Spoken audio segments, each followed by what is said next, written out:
Council of Foreign Relations recently posted a video to YouTube entitled Political Disruptions, Combating Disinformation and Fake News from the 2018 College and University Educators Workshop.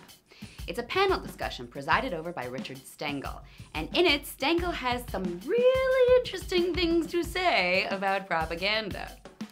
Stengel used to be the editor of Time magazine, a very big, establishment-y American news outlet, if there ever was one.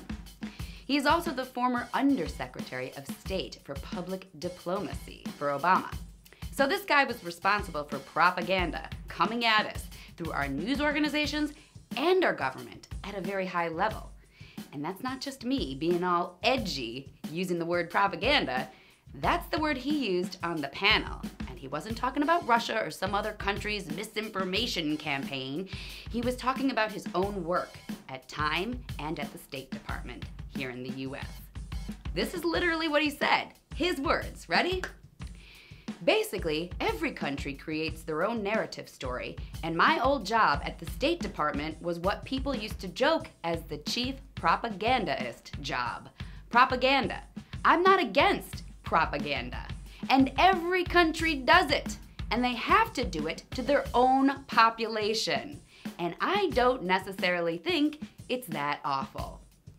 So he admits that the US uses propaganda on Americans to get them to believe what he refers to as the master narrative. And then the really interesting part happens, because someone in the audience challenges him about how the US spread their propaganda and master narrative on the third world too, and how the third world has had to live with that now for many, many years. The guy asks Stengel what he thinks about that, and Stengel actually refuses to answer. He literally says, "I hate last questions," and then gets up and ends the panel short. So here's this guy, a big part of the American propaganda machine, saying it's fine for our government and news outlets to use propaganda on its own people, but then refuses to talk about its effects on the rest of the world. And he did this at a workshop for educators, no less. So if you think someone's just being edgy when they talk about our country's narrative as propaganda, you'd better think again.